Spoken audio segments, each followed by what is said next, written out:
열왕기상 21장 17절에서 29절 말씀을 통하여서 이전과 달라지면이라는 말씀의 제목으로 하나님의 말씀을 나눕니다. 2022년도 세계 기업 브랜드 순위를 발표를 했는데요. 그 중에서 우리나라가 가장 높은 순위에 있는 기업이 삼성이었습니다. 6위를 기록했고요. 이것은 아시아 기업 중에서 가장 높은 순위로 선정되었습니다. 1위에서 5위까지가 다 미국에 있는 애플, 아마존, 구글, 마이크로소프트 이런 기업들이고요. 6위 다음에 7위가 또 미국 기업인 페이스북 쭉 되어지고 있습니다. 많은 전문가들이 이 기업이 어떻게 이렇게 자원도 없고 인구도 적은 이런 나라에서 이런 비약적인 발전을 이룰 수 있을까? 그 원인을 꼽을 때에 대부분 이 시점을 꼽습니다. 1993년도 프랑크푸르트에서 발표한 고 이건희 회장의 신경영 선언문이라는 것이죠. 그 내용의 주요한 내용이 뭐냐면 마누라와 자식 빼고는 다 바꿔라. 놀아도 좋으니 다른 사람 뒷다리만은 잡지 말라. 불량은 암이다. 그래서 이런 많이 머릿속에 남는 그런 신경영 선언을 했습니다. 생각할수록 좀 신선한 부분들이 있지요. 또 가치를 어디에 두냐에 따라서 한 기업이 얼마만큼 발전할 수 있을지, 또 이전과는 다르게 변화될 수 있을지를 우리는 잘 알고 있습니다. 또 얼마나 중요하고 그리고 얼마나 그 능력을 가지고 있는지도 우리는 알 수 있습니다. 여러분, 우리 삶이 날마다 좀 반복되어져 가고 있다고 생각하지 않습니까? 지난주 우리가 예배를 드렸는데 이번 주 예배를 또 드리죠. 다음 주에도 우리는 어김없이 예배를 드릴 겁니다. 내년에도 예배를 드릴 겁니다. 익숙하지요. 때로는 너무 익숙해서 그 익숙함을 좀 바꾸면 어색해하는 경우도 있습니다. 그런데 그 익숙함 속에서 때로는 우리가 자만해져 가고 있고, 또 내가 더욱더 성장하고 있지 않는다면 다시 한번 우리 자신을 바라볼 필요가 있다는 것이죠. 엄마가 자녀를 뱃속에 품고 그 아이가 세상에 태어나는데 올해도 그대로고 내년에도 그대로면 어떨까요? 그 마음이 어떨까요? 그 마음이 아프겠지요. 반복함이 익숙함에 젖어버리면 안 된다는 것입니다. 새롭게 바뀌는 것, 달라지는 것, 때로는 이런 것들이 불편할 때가 있어요. 그냥 익숙한 것이 좋은 것이야, 구간이 명간이야 라고 우리는 치부해버리고 익숙한 것으로 찾아갈 때가 참으로 많습니다. 하지만 나의 삶 가운데 그래도 내가 좀 더 나아가야 되겠다, 성장해야 되겠다, 변화되겠다라는 마음이 있다라면, 더 나아지겠다는 마음이 있다라면 내 삶의 태도가 바뀌어야 할 것입니다. 신앙생활이 무엇입니까? 바로 그것은 하나님의 말씀을 통하여서 내가 도전을 받고, 그래서 과거의 나의 연약함을 내려놓고 복음을 가지고 전진하는 것. 이것이 바로 신앙생활이지요. 그러므로 우리는 이제는 이전과는 달라지고, 그리고 하나님 앞에 더욱더 강구하며 나아가야 될 것입니다. 과거에만 고집하는 것이 아니라 그냥 다람쥐가 쳇바퀴 돌듯이 계속해서 돌아가는 것이 아니라 앞으로 전진해야 된다는 것이죠. 그리스도의 장성한 분량에 이르도록 우리는 자라가야 되는 것입니다. 오늘 본문의 말씀에 보면 엘리야와 아합이 이전과는 좀 비교된 모습으로 나타나고 있습니다. 아니, 완전히 달라졌습니다. 엘리야는 불과 얼마 전까지만 해도 로댓나무 밑에서 어떤 상황이었죠? 이대로 쫓사오니 나를 죽여주옵소서. 내가 이렇게 굴욕을 당하느니 하나님 나를 데려가 주옵소서라고 호소했던 사람이, 그래서 하나님 그를 이끌어내서 호렙산으로 인도내고 그에게 사명을 줌으로 말미암아 그것들을 감당하게 이길 수 있도록 또 긍휼을 허락하여 주셨지요. 그랬던 엘리야가 오늘 어떻게 변하고 있습니까? 본문에서 아합을 책망하고 갈멜산의 영적인 어떤 그 리더의 모습을 다시 되찾았습니다. 갈멜산에서 그 450명의 바알 선지자와 함께 내 하나님이 누가 참 하나님인지 누가 이곳에 불을 내리는지 한번 시험하자 대결했던 그 엘리야의 그 기계가 다시 살아난 것이죠. 그렇게 바뀌었습니다. 아합은 또 어떻게 바뀌었습니까? 여러분, 아합이 어떤 사람이었죠? 악한 왕의 대명사입니다. 그는 그 아내 이세벨과 함께 이스라엘을 망친 악한 왕의 대명사였습니다. 그런데 그렇게 악했던 아합 왕이 오늘 엘리야의 책망을 듣고 어떻게 하고 있습니까? 단칼에 목을 베라가 아니라 진심으로 회개하며 가슴을 찢고 옷을 입고 하나님 앞에 회개하며 나아가는 모습으로 달라졌다는 것입니다. 하나님도 이전과는 비교해서 달라진 이 아합을 인정하면서 당대에 이 아합에게 내릴 그 재앙을 나중으로 미룰 정도였습니다. 우리의 삶도 오늘 이 엘리야의 모습과 이 아합의 모습을 바라보면서 도전을 받고 말씀을 받고 이전과는 달라진 삶, 좀 더 성장하는 삶, 한 걸음 나아가는 삶을 살기를 축복합니다. 그런데 이 현실을 보면 잘 바뀌는 것이 그렇게 쉽지가 않습니다. 오히려 이전보다 더 나빠지는 경우, 점점 하나님과 멀어지는 경우도 있습니다. 특별히 이 코로나 상황 가운데서 우리의 신앙, 우리의 일상, 우리의 어떤 관점, 우리의 선택, 이전과는 좀 더 달라져야 되는 그런 상황일 것입니다. 우리의 삶의 자세가 달라지지 않는다면 우리는 도태될 수밖에 없습니다. 안일함에 빠져서 과거의 것만을 고수하고 나아간다면 우리는 넘어져서 일어날 수 없는 상황에 빠질지도 모른다는 것입니다. 특별히 기독교인들은 이 세상이 어려울수록 더욱더 달라져야 됩니다. 세상이 아닌 말씀에 합하여 그 말씀을 붙잡고 달려가야 된다는 것입니다. 오늘 우리가 이전과는 달라지려면 어떻게 달라져야 되는지, 그래서 더 나은 삶을 살 수 있는지를 살펴보기를 원합니다. 첫째로 이전과 달라지려면 반복되는 악을 끊어야 됩니다. 자, 오늘 본문 19절 말씀에 보면 아합이 누군가를 죽이고 빼앗고 또 죽이고 빼앗고 이런 악행을 한두 번 한 것이 아니죠. 늘상 여러 번 반복했다라고 말씀하고 있습니다.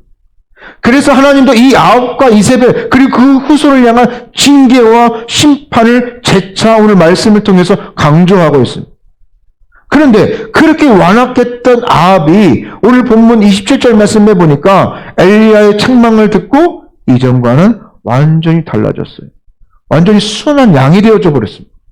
옷을 찢고 굵은 배로 몸을 동이고 또 눕고 금식하고 힘이 없어. 금식하니 힘이 없지요.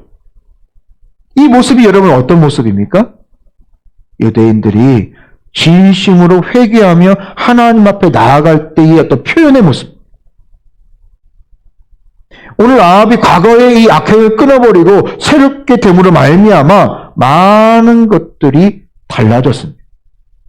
그리고 마침내 아합은 하나님의 긍휼하심을 잊게 되어지죠. 당대의 그 재앙을 피하게 되어집니다. 여러분, 우리 속담에 바늘도둑이 소도둑된다라는 그런 속담이 있어요. 이게 뭐를 경고하는 속담이죠? 악행이 반복되어지면 점점 커진다. 반복되어지기 전에 먼저 사전에 버릇을 고쳐야 된다는 것입니다. 처음에는 별것 아니었던 일것들이 중에는 큰 악함의 모습으로 커질 수 있다는 것입니다. 내가 감당할 수 없는 그런 악함으로 나타날 수 있다는 것입니다. 우리 삶 가운데서 우리가 꼭 끊어버려야 될 것들이 있습니다. 처음에는 요즘에 이런 시대에 이 정도는 어때? 예배? 어때? 이 정도는 괜찮지 않겠어? 한 걸음 한 걸음 양보하다 보니까 정말 우리의 본질, 이 모든 것들 다 양보되어지는 것 같습니다. 하지만 우리가 먼저 물어봐야 될 것이 있습니다. 여러분, 내 삶 가운데서 고칠 것, 버릴 것, 틀린 것, 여러분 알고 있습니까? 모릅니까? 대부분 다 알고 있어요. 내가 뭐가 약한지, 연약한지 알고 있습니다. 하지만 바꾸려 하지 않습니다. 마음은 가지고 있는데 바꾸려는 그 마음이 지속되지 않습니다. 알면서도 외면합니다. 다른 사람의 티끌만 바라보고 내 눈에 있는 들보는 바라보지 않습니다. 알면서도 매사에 나 중심적인 사고를 가지고 살아가고 있습니다. 비판적인 태도로 또 고집과 완악함을 끊지 못하고 이전의 삶을 계속해서 반복하고 있다는 것이지요. 핵심이 무엇이냐? 세상과 주변 사람이 달라지는 것보다 먼저 누가 바뀌어야 된다? 내 자신이 바뀌어야 된다는 것입니다. 당신은 안 바뀌어. 왜 안 바뀌는 거야? 그런 관점보다 먼저 누가 바뀌어야 된다? 내가 먼저 달라져야 된다는 거예요. 나는 안 바뀌고 다른 사람만 바뀌기를 원한다는 것은요, 이건 불가능에 가깝습니다. 나부터 아닌 것, 틀린 것을 바로 알았다면 깨닫고 바로 그 즉시로 바꿔야 된다는 것입니다. 그러면 세상과 주변이 점점점 바뀌어지는 것을 우리는 볼 수가 있습니다. 어떤 엄마가 사탕을 좋아하는 아이를 데리고 간디를 찾아갔어요. 왜 찾아갔을까요? 이 존경받는 이 간디가 이 아이, 사랑하는 이 자녀에게 사탕을 먹지 말라라고 말하면 사탕을 이 치아가 다 썩고 문제가 생기니까 그만 좀 끊게 해달라고 부탁을 드리려 간디를 찾아갔습니다. 그런데 간디가 이 엄마 말을 듣고서는 뭐라고 대답을 하냐면 한 달 뒤에 오세요라고 답을 주었습니다. 한 달 뒤에 엄마는 잘 기억하고 있다 아이를 데리고 간디를 찾아갑니다. 그런데 또 간디가 이 엄마에게 다시 한 달 뒤에 찾아오세요라고 그 아이를 돌려보냅니다.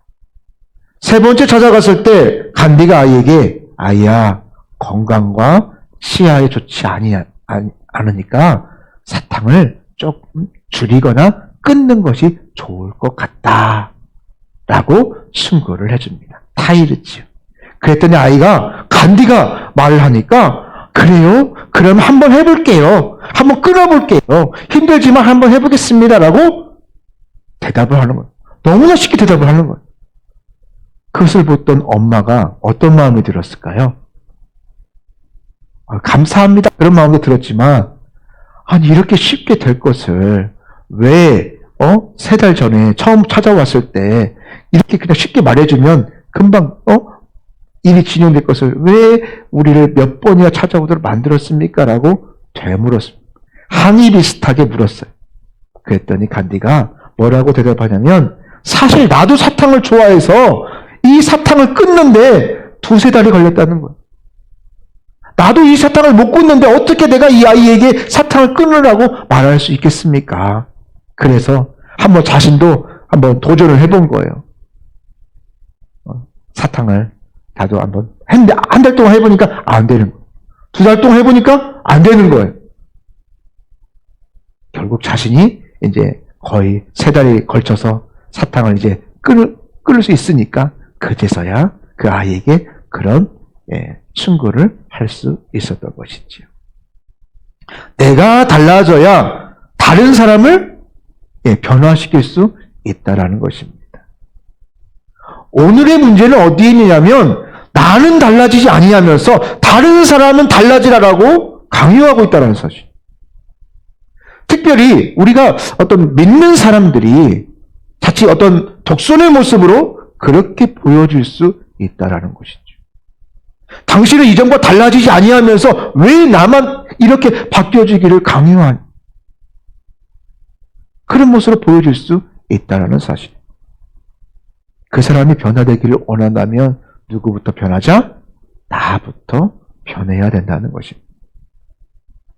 실제로 우리에게 반복되어지는 이 악을 끊으려면 바로 지금 틀린 것, 이 악한 것을 과감하게 멈출 수 있어야 할 것입니다. 오늘 아합은 과거부터 여러 차례 남의 것을 빼앗고 죽이는 것을 정말 밥 먹듯이 반복적으로 했던 그런 악한 왕이었습니다. 그리고 그래서 그런지 오늘 엘리야의 책망에 대해서 할 말이 없어요. 변명의 여지가 없었습니다. 그렇게 악했던 아합이 주변 사람과 하나님께서 인정할 정도로 그가 오늘 어떻게 변했습니까? 지금 회개하고 하나님 앞에 금식하며 하나님 앞에 나왔다는 사실입니다. 아합은 바로 지금 이 반복되는 악행을 멈춤으로 말미암아 결국 변화될 수가 있었다는 것입니다. 살아계신 하나님의 풍성한 은혜를 누릴 수 있었던 것이지. 나도 마찬가지입니다. 나도 내 삶 가운데서 하나님의 풍성함의 은혜를 누리기를 원한다면 하나님이 원치 않는 것, 내가 놓아야 될 것, 버려야 될 것, 그것을 버리는 그 순간 하나님의 놀라운 은혜가 충만하게 그 자리를 채우고도 남을 것입니다. 아니면 틀렸다면 지금 바로 멈춰야 된다는 것입니다. 다윗이 여러분 다윗의 그 삶 속에서 이 밧세바의 사건이 있었지요. 그런데 그 사건에서 다윗은 얼마든지 그 사건에 멈출 수 있는 기회가 있었습니다. 첫 번째, 밧세바가 유부녀임을 알았을 때 멈출 수 있었지요. 또 그 남편이 충직한 자기의 부하였던 우리아의 아내임을 알았을 때 그때도 멈출 수 있었습니다. 멈출 수 있는 충분한 조건이 되었죠. 또 나아가서 우리아에게 술을 먹여서 죄를 전가하려고 행했을 때 멀리 전쟁하고 있는 우리아를 불러들였잖아요. 너 수고했으니까 너 집에 가서 아내와 함께 편안하게 쉬고 또 그러고 다시 휴가 줄 테니까 편히 쉬다가 그리고 또 열심히 나가 싸워. 그런데 말을 듣지 않아. 그랬을 때 악행을 멈출 수가 있었죠. 아닙니다. 내 부하들은 지금 전쟁에서 생과 사를 넘나들고 있는데 내가 어떻게 내가 내 집에 가서 내 아내를 품을 수 있겠습니까? 라고 그는 집으로 가지 않습니다. 그랬을 때 멈출 수 있는 기회가 생깁니다. 이렇게 충성스러운 부하를 내가 어떻게 멈출 수 있어야 됐어요. 그리고 그래서 또 어떻게 했습니까? 그 우리아를 최전방으로 죽을 수밖에 없는 죽음의 자리로 내몰았을 때 그때 다윗은 그 일들을 멈출 수가 있었습니다. 그러나 다윗은 마치 브레이크 없는 이 기차처럼 이 악행을 지속했기 때문에 그는 나단의 책망을 받았고 그리고 나중에 자녀의 상정의 아픔을 경험할 수밖에 없었습니다. 이처럼 위대한 다윗도 아닌 줄 알면서 지금 멈추지 아니하니까 이처럼 추락하고 말았다는 사실이 나도 예외가 아닙니다. 지금 틀린 것, 아닌 것을 멈추는 것, 그것은 실패한 것이 아니에요. 약해지는 것이 아닙니다.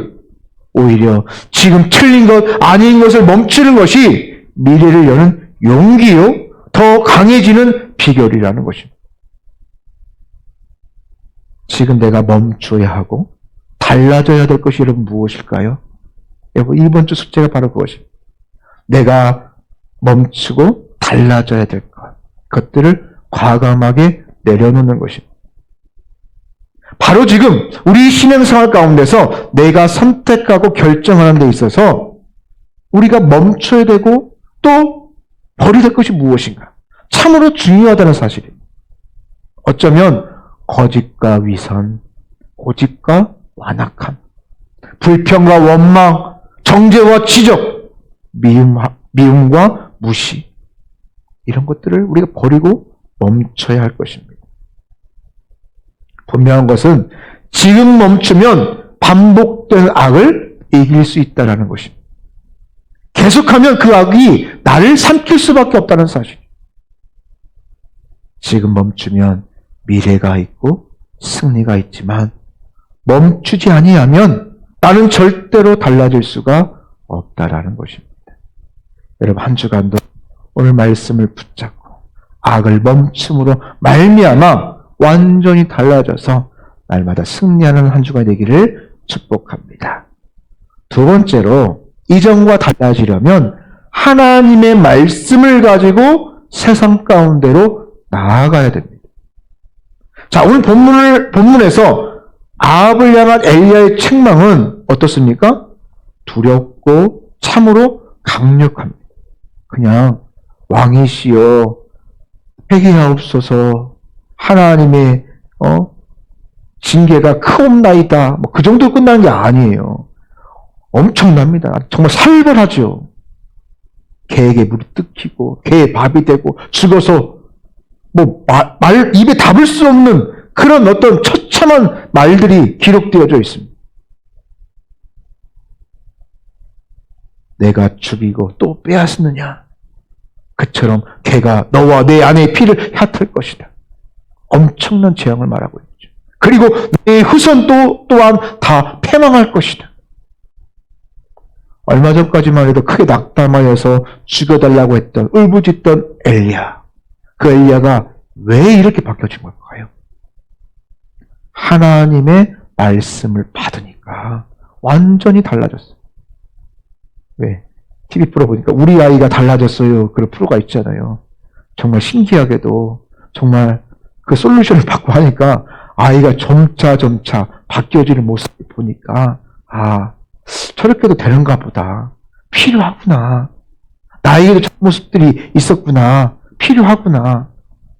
그런데 오늘 말씀을 통해서 보니까 하나님의 말씀을 받으니까 엘리야의 모습이 완전히 달라졌다는 것입니다. 처음 강하게 아합을 책망하는 모습을 바라보면 여러분 아합 왕이 바뀌어져서 지금 엘리야가 나아간 게 아니잖아요. 그냥 말씀을 붙잡고 확신에 차서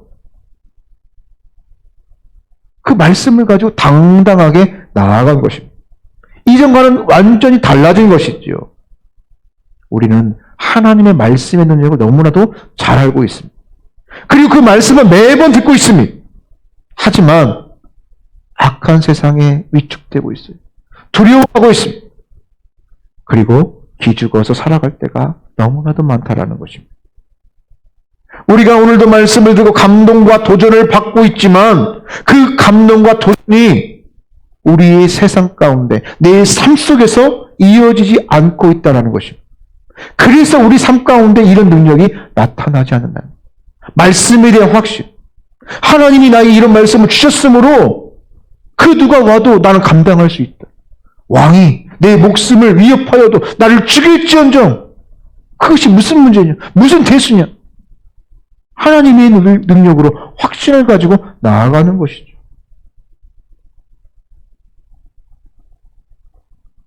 그렇게 세상에서 말씀을 상실한 채 살아가는 경우가 너무나도 많다라는 것입니다.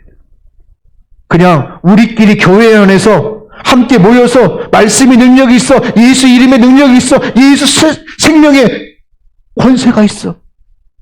그렇게 우리끼리만 아무리 떠들어봐야 아무런 능력도 나타나지 않는다는 것입니다. 이전과는 달라지지 않는다는 것입니다. 물론 우리가 우리끼리 교회 안에서 신앙의 고백을 하고 또 살아가는 것도 귀한 것입니다. 하지만 이것은 너무나도 제한적인 것입니다. 하나님은 그렇게 살기를 원치 않으십니다. 내가 세상 가운데 나아가 살기를 원하시는 것이죠. 병아리가 아빠에게 묻습니다. 아빠는 머리에 보니까 붉고 큰 벼슬이 있는데 멋있어요. 왜 그런 게 있어요? 아빠는 이제 어깨를 피면서 그거는 적에게 우리의 위험을 과시하기 위해서야. 그렇게 대답해 주었어요. 이 병아리가 또 아빠에게 묻습니다. 아빠 부리는 왜 이렇게 뾰족하고 날카로워요? 그것은 적이 오면 무자비하게 공격하기 위함이지.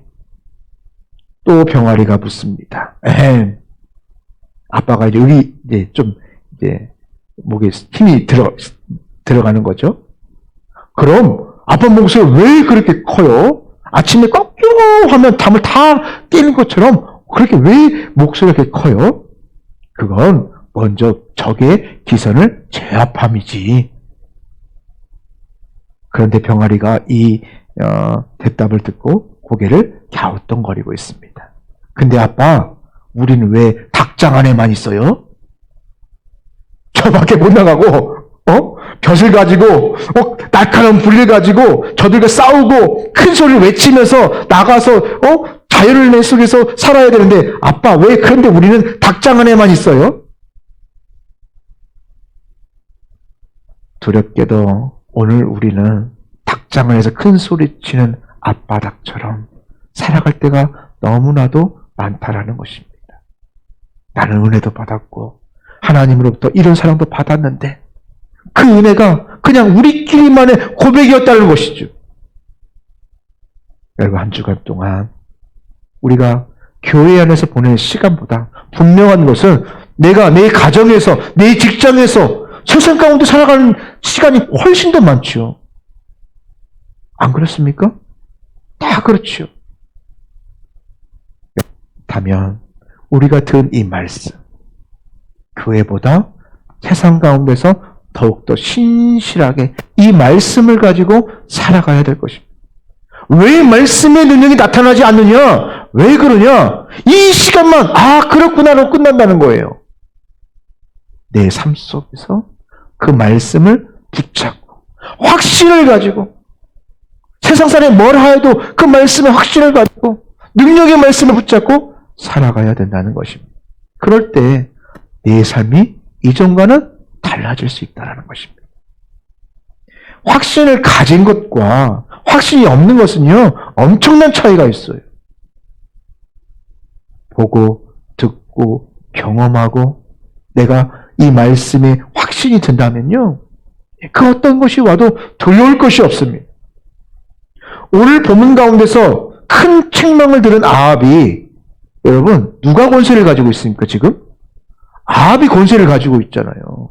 지금 책망하는 엘리야를 죽여도 아합에게 누가 말 한마디 걸 사람이 없어요. 그냥 그것이 당연한 일일 겁니다.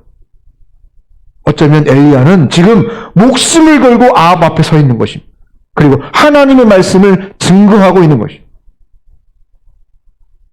당시 엘리야는 하나님의 이 말씀이 아합을 책망한다는 그 확신이 있었기 때문에 이전과는 완전히 달라진 모습으로 아합 왕 앞에 설 수 있었던 것입니다.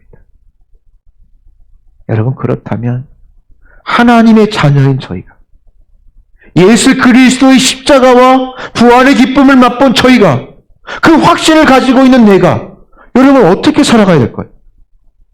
그 말씀의 확신을 가지고, 그 깊이를 가지고 살아가야 되는 것이 마땅하지 않습니까?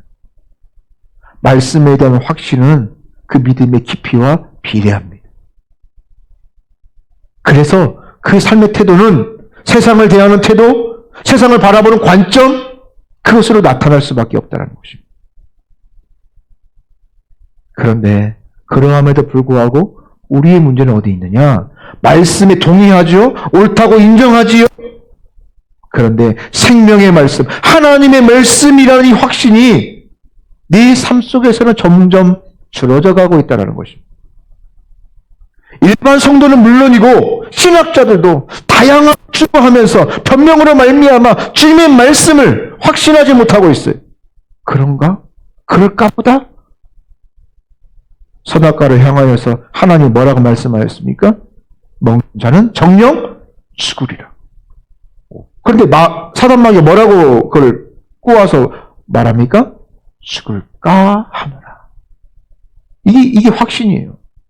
확신이 없으면 정령 죽으리라 그 말씀을 죽을까 하노라. 오히려 너희 눈이 밝아질 거야. 그렇게 넘어지는 것입니다. 똑같은 말씀을 받았는데 그것을 확신이 없으니까 결국 넘어지고 불순종하게 되고 죄의 사단의 올무가 되어질 수밖에 없다라는 것입니다. 이제 코로나19가 종식되어지는 그런 과정이다. 또 한 단계 또 완화시킬 것이다.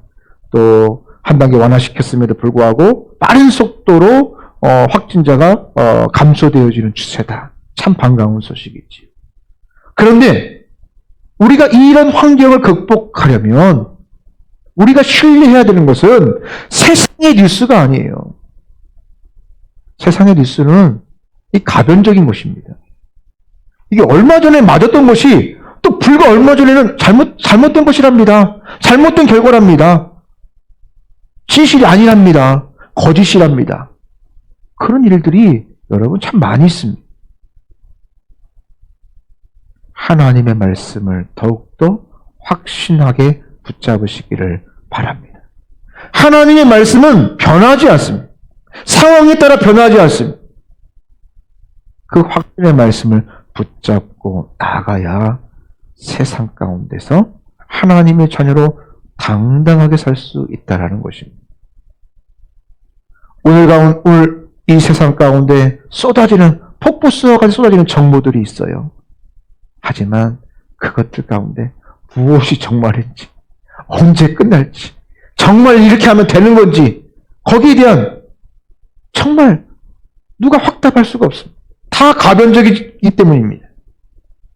하지만 한결같은 하나님의 말씀을 여러분이 더욱더 붙잡아야 할 것입니다. 사도행전 4장 19절 말씀에 보니까 하나님 앞에서 너의 말을 듣는 것이 하나님의 말씀을 듣는 것보다 옳은가 판단하여 보라 라고 말하고 있습니다. 여러분 이게 누구의 말인지 아십니까? 베드로의 고백입니다. 불과 얼마 전까지만 해도 우리가 고난절 또 부활절 처음에서 베드로의 했던 그 모습들을 묵상했잖아요. 어린 여종이 찾아왔을 때 네가 예수와 함께 있던 나사렛 그가 아니냐라고 물어봤을 때 부인했던, 극구 부인하고 저주하고 부인하고 맹세하며 부인했던 베드로의 모습. 그리고 숨어서 자기 고향으로 내려가서 고기를 잡던 그 베드로의 모습. 불과 얼마 전 베드로는 공회가 두려워서 숨었고 3번이나 주님을 부인했던 바로 그 베드로가 아니었습니다. 그런데 그 베드로에게 성령이 임재하니까 뭐가 생겨요? 말씀에 대한 확신이 생겨요. 확신이 생기니까 내가 하나님의 말씀을 들을까? 아니면 사단의 말을 들을까? 세상의 말을 들을까? 엄청 담대해진 것이죠. 어디에 있습니까? 말씀에 대한 확신이 있었다. 하나님의 말씀에 대한 확신을 가지게 되니까 그 말씀을 가지고 세상 가운데로 나아갈 때에 많은 영혼들을 살리고 세울 수가 있었다는 것입니다. 히브리서 11장 6절 말씀에 믿음이 없이는 하나님을 기쁘시게 하지 못하나니 하나님께 나아가는 자는 반드시 그가 계신 것과 또한 그가 자기를 찾는 자에게 상 주신 이심을 믿어야 할지니라. 말씀에 대한 어정쩡한 지식, 어떤 익숙한 지식이 아니라 주어진 말씀에 확신하고 그 말씀 가운데를 거할 때에 하나님이 더 큰 은혜를 부어줄 줄을 믿습니다. 여러분, 그러므로 말씀에 대한 확신을 가지고 계신 분이 계십니까? 그렇다면 이것을 잃어버리지 아니하고 평생 이 말씀을 가지고 그리고 사명을 감당해달라고 기도해야 될 것입니다. 반면에 믿음이 없다라고 생각되는 분이 계십니까? 그러면 하나님 나에게 믿음을 주옵소서. 이 말씀에 대한 확신을 나에게 주옵소서. 새롭고 이전보다 더 하나님을 알기를 원하나이다 라고 기도하시기를 바랍니다. 그럴 때 한 주간도 하나님의 말씀에 확신을 가지고 그 말씀을 가지고 당당히 세상 가운데 나아가서 이전과는 다른 삶의 능력으로 우리는 승리할 줄을 믿습니다.